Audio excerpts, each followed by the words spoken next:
कुछ ऐसे प्लांट होते हैं जो अपने फूलों से ज्यादा अपनी पत्तियों की खूबसूरती के लिए लगाए जाते हैं और विंटर में लगाए जाने वाला एक ऐसा ही बहुत ही खूबसूरत प्लांट वैरायटी है जो कि कम रोशनी में ज्यादा दिनों तक अच्छा बना रहता है। खासकर उन बालकनियों के लिए अच्छा रहता है जिनके यहाँ 3 से 4 घंटे की धूप आती है और नॉर्थ फेसिंग और ईस्ट फेसिंग है।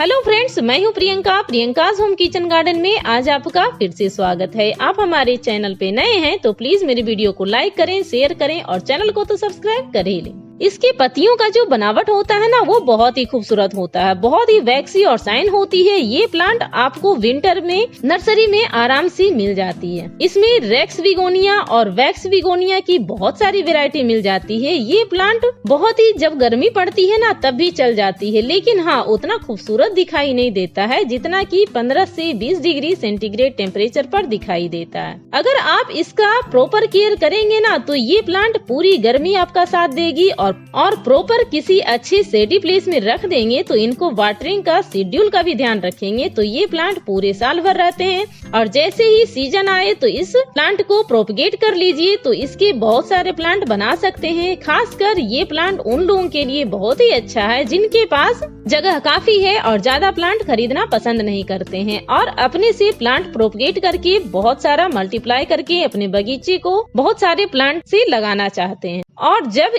एक ही जगह आप बिगोनिया के बहुत सारे प्लांट लगाइएगा ना तो बहुत ही खूबसूरत लगते हैं। इनके जो लीव्स होती है उनमें बहुत सारी वैरायटी के पैटर्न और कलर भी मिलते हैं। अब बात कर लेते हैं बेसिक रिक्वायरमेंट की। इस प्लांट की जो बेसिक रिक्वायरमेंट है उनमें सबसे पहले बात करते हैं सॉइल की। हर फ्लावरिंग प्लांट की तरह इनको भी एक वेल ड्रेन और रिच सॉइल की जरूरत होती है, यानी कि मिट्टी में पानी ठहरना नहीं चाहिए। जिनके लिए मिट्टी चिकनी हो, बलुई होनी चाहिए, यानी कि इसमें एक पोर्शन होना चाहिए गार्डन सॉइल, एक पोर्शन होना चाहिए सैंड और 40% इसमें डाल दीजिए वर्मी कंपोस्ट और आपकी मिट्टी तैयार हो जाएगी। पर 1 चम्मच माइक्रो न्यूट्रिएंट पाउडर डालना बिल्कुल ना भूलें। ये प्लांट की ओवरऑल ग्रोथ के लिए सबसे अच्छा रहेगा। फिर बात आती है वाटरिंग की। बिगोनिया ऐसे प्लांट हैं जिनको मॉइस्ट सॉइल पसंद होती है, यानी कि मिट्टी में गीलापन रहे और उसका सबसे अच्छा तरीका है कि आप पानी रेगुलर डालें और थोड़ी क्वांटिटी में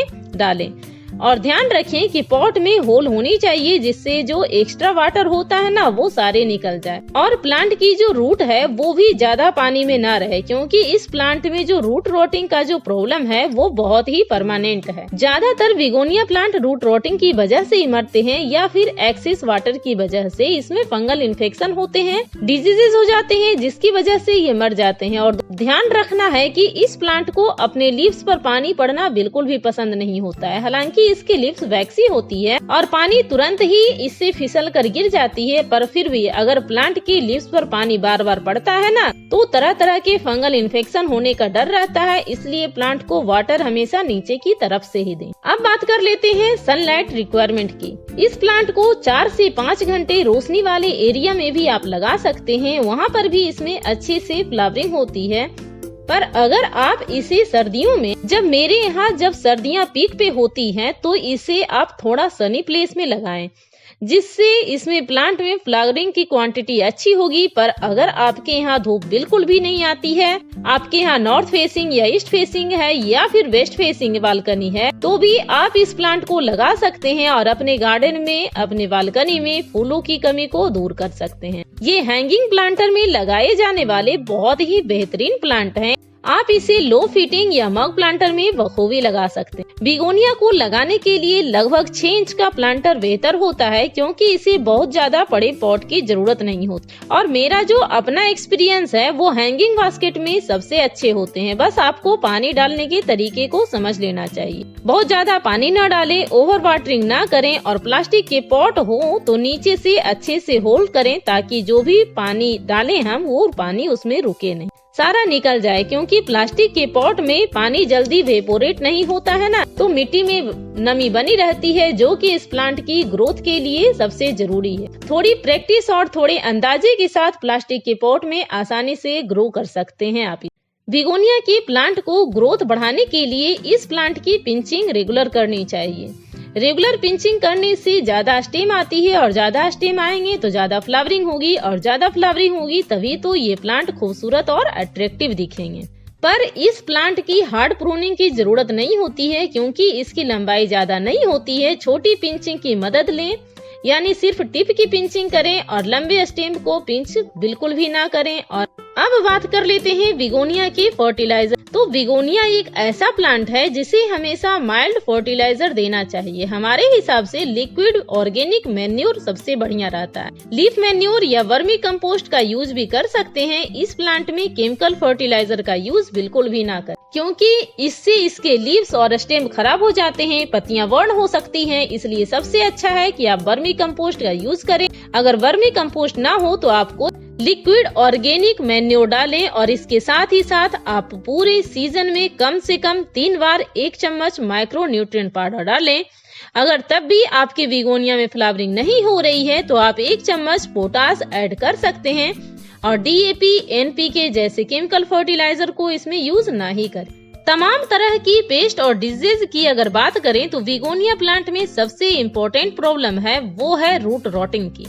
और रूट रॉटिंग की प्रॉब्लम डायरेक्टली रिलेटेड है ओवर वाटरिंग से। अगर आप ओवर वाटरिंग को कंट्रोल करते हैं तो आप इसे रेगुलर लिमिटेड पानी देते हैं तो आपका प्लांट कभी भी खराब नहीं हो।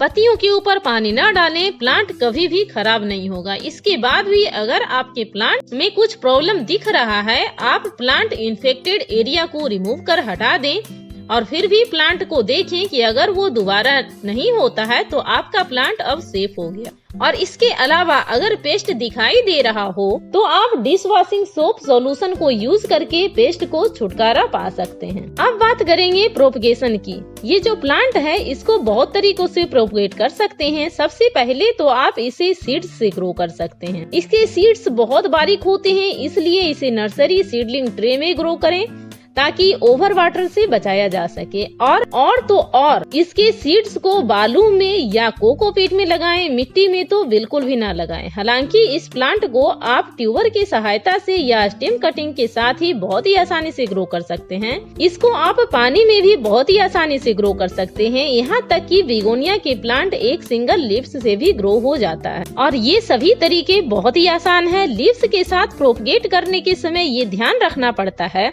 कि जब प्लांट आपके निकलने लगे तो वाटरिंग का खास ध्यान रखें। अगर आप ओवर वाटरिंग कर देंगी तो आपके जो बेबी सैपलिंग निकल रहे हैं ना वो आपके खराब हो जाएंगे। वीडियो को लास्ट तक देखने के लिए आपका बहुत बहुत धन्यवाद। Thank you friend, thanks for watching.